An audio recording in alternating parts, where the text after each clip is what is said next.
Port Elizabeth has turned violent. The police there are reporting that protesters are firing live ammunition at them. The protest is seemingly a follow-up reaction to a meeting that was held there on Monday with the mayor of Nelson Mandela Bay, Athol Trollip. He was given a number of grievances to respond to by tomorrow.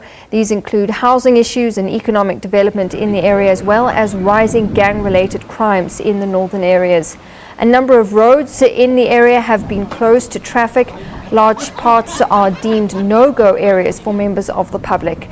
The police have also called in reinforcements to quell the violence, and people who attempt to drive through the area are being targeted. A foreign national was attacked and his car stoned. The man was also thrown out of his car. The situation is extremely volatile. Well, let's get more now on the situation in Northerns. We go to our reporter Athol Trollip. Athol, good afternoon to you. Live ammunition fired by protesters at the police.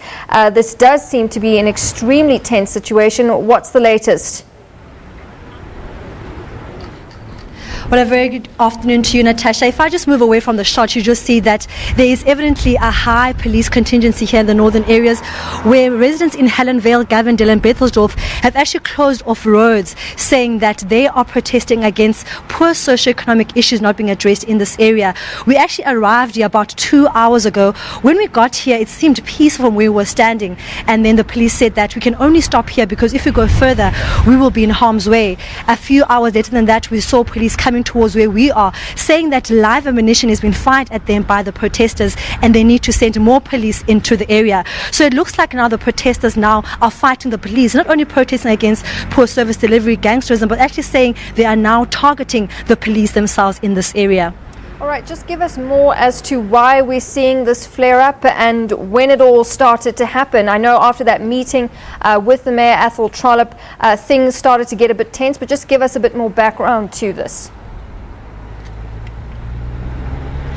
I think it's first right to put the story into context that Hellenvale is an area that's been marred by gangsterism for the past over 10 years.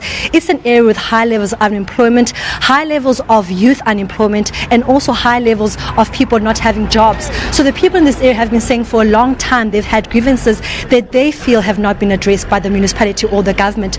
So on Monday, the residents met up with the mayor, Athol Trollip, with a list of 40 grievances that they had, saying that they want these matters to be addressed, and they give them up until tomorrow to address these issues.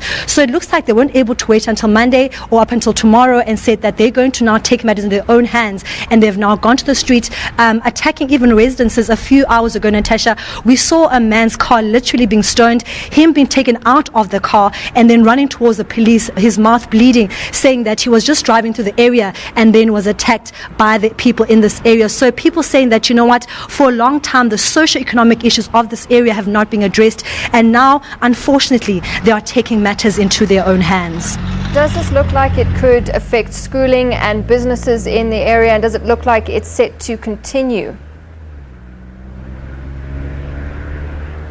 We're actually opposite a school called Gavendale High School, which is a school, if you see, just a little bit to your left. And schooling there is actually continuing. Throughout the time that we've been here, school is still carrying on. It looks like it's business as usual, but access to town and access to the main part of Port Elizabeth has been closed because residents, as I said earlier on, have blockaded the road.